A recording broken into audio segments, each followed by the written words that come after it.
കീമിൽ ഹൈക്കോടതി ഉത്തരവ് ശരിവെച്ച് സുപ്രീം കോടതി. കേരള സിലബസുകാർക്ക് തിരിച്ചടി. അപ്പീൽ നൽകില്ലെന്ന് കേരളം. നിലവിലെ റാങ്ക് പട്ടിക അനുസരിച്ച് അലോട്ട്മെന്റുകൾ തുടരും.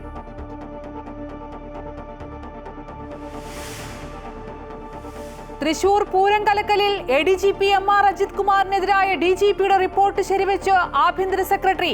ADGP ഇടപെടാത്തത് ഗുരുതര വീഴ്ചയെന്ന റിപ്പോർട്ട് മുഖ്യമന്ത്രിക്ക് കൈമാറി. MR അജിത് കുമാറിന്റെ ശബരിമല ട്രാക്ടർ യാത്ര ദൗർഭാഗ്യകരവും മനഃപൂർവ്വമെന്ന് ഹൈക്കോടതിയുടെ വിമർശനം.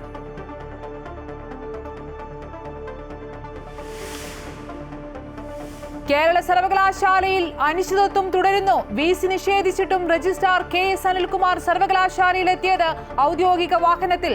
VC ഇന്നും എത്തിയില്ല. സർവകലാശാലയിൽ സുരക്ഷ വർദ്ധിപ്പിക്കണമെന്ന് ആവശ്യപ്പെട്ട് ഹൈക്കോടതിയെ സമീപിച്ച് BJP സിൻഡിക്കേറ്റ് അംഗങ്ങൾ.